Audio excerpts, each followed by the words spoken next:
Hi, welcome back to Mike's Diabetes World. So in the last video I talked about, again, keeping balance. And I guess it's an ongoing theme here. And I had someone ask me, well, what's being in balance? Well, being in balance is keeping your blood sugars in the close range. Now, at one point, I believe it's 3.3 to 8.2 is a normal blood sugar. So keeping your body in that range is the easiest thing to do. Now, I've also talked to you about eating and eating properly and learning how to count carbs. It's important that you know how to count carbs so that you know how much sugar you're ingesting. Now people say, I'm a sugar-free diabetic. No, you're not. That's physically impossible. Everything you eat that sustains you. Yeah, there's sugar-free, zero-calorie stuff all over the place. But stuff like carrots and fruits and milk, and it all turns into glucose. So anyone who tells you is ridiculous. Oh, I'm not going to eat. I'm just going to have the perfect blood sugar. I'm not going to eat. Well, that's not life. The humans, like any other animal, need to eat. And as diabetics, we sometimes need to plan. And for me, and this works for me, I'm not a doctor, so check things out with your doctor. I pretty well have the same thing to eat all the time. I'm not... Sorry, I gotta change the arm. I'm not what you call a... Oh, I've gotta have spice. I'm kind of a very bland eater. In fact, when I cook, I like to cook either a meatloaf, because the family sauce.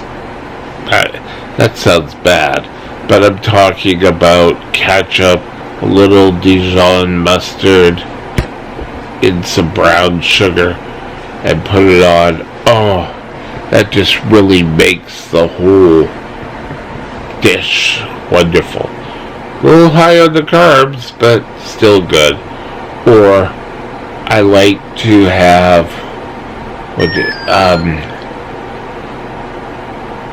a pork steak, not pork chops, a pork steak.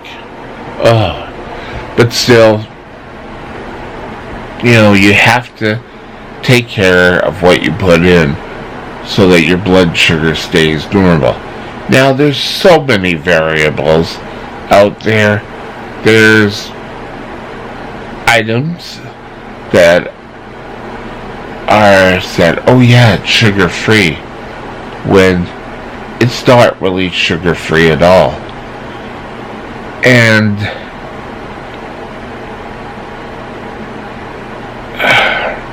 you have to be alert. And if you have access to your phone or to a carb book, you really can find some things that you think are free and that you've been eating for years that may be contributing to your blood sugar. And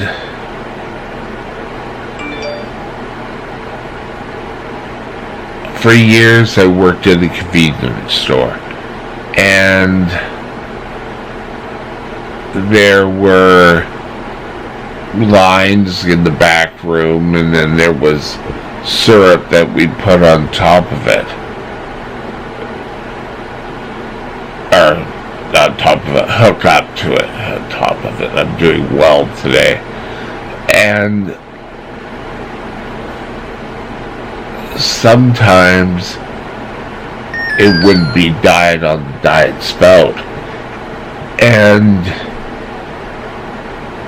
if they just say, oh, I'll just change it right now. No, don't take it. Because they have to sanitize the line. They have to make sure all the sugar's out of it before they hook up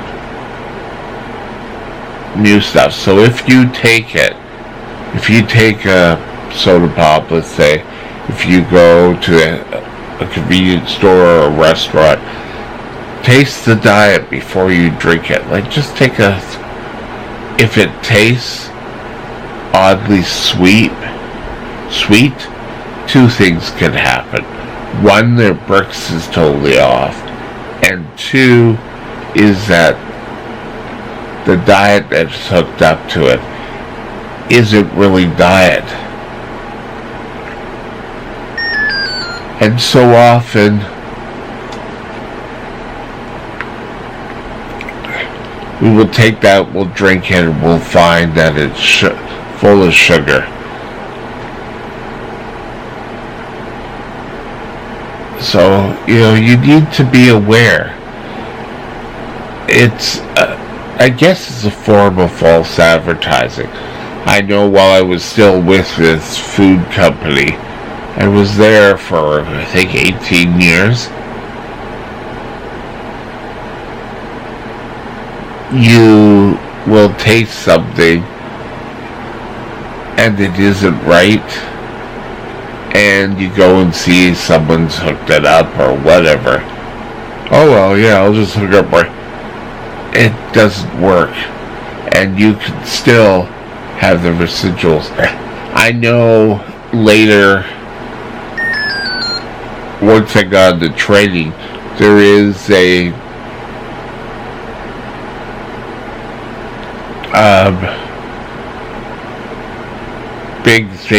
big stickers that were placed on diets saying, make sure this is going on a diet line, or don't hook it up. And now I believe they have a different clip for diet, which is so much easier. And keeping yourself in balance. Illness is another one. Simple thing like a head cold could land people who are kind of, their blood sugars are higher but it's still within the range, can make you go into ketoacidosis. The colds aren't as simple, but flus. Every year I get my flu shot, and that is because I can't afford to get sick. I really have tried to take precautions to make sure I don't get ill. I've taken the shot for the big C, and I've done 4, and I don't care how much it takes. I'm not going to get sick. And going out into the real world, most times I wear my mask. Yesterday I went out without my mask, and it really felt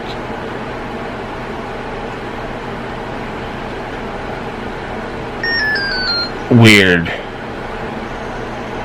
But people need to still take care of themselves.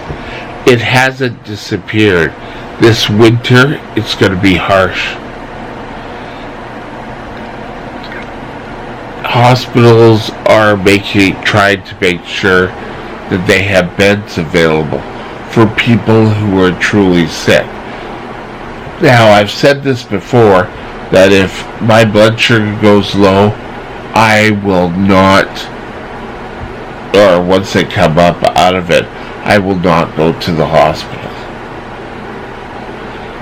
Because it happens so frequently. If I just keep going to the hospital, and I know that there are people who are sicker than like I go there, lay there, and then okay, you can go home. And they tried to get me home, and the only way they can really get me home is by an ambulance, because they take me by a stretcher. And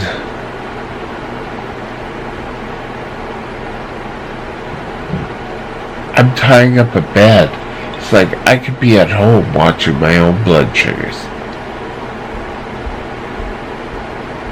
So there's so much that a diabetic has to think about. Think that times and a half for what a brittle diabetic has to be taking care of themselves. And don't stop until you reach that goal range. You thought I was saying perfection, because you'll never get the perfect blood sugar for the whole day. I'm bringing now, so I'm still 5.2. I don't know why I'm bringing. So take care of your blood sugars and you'll feel better. Anyway, if you're having issues, speak to your doctor, speak to your nurse. You control diabetes. Don't let diabetes control you. Have a great day, and I wish I knew who said that I give credit to. Talk to you later. Bye now.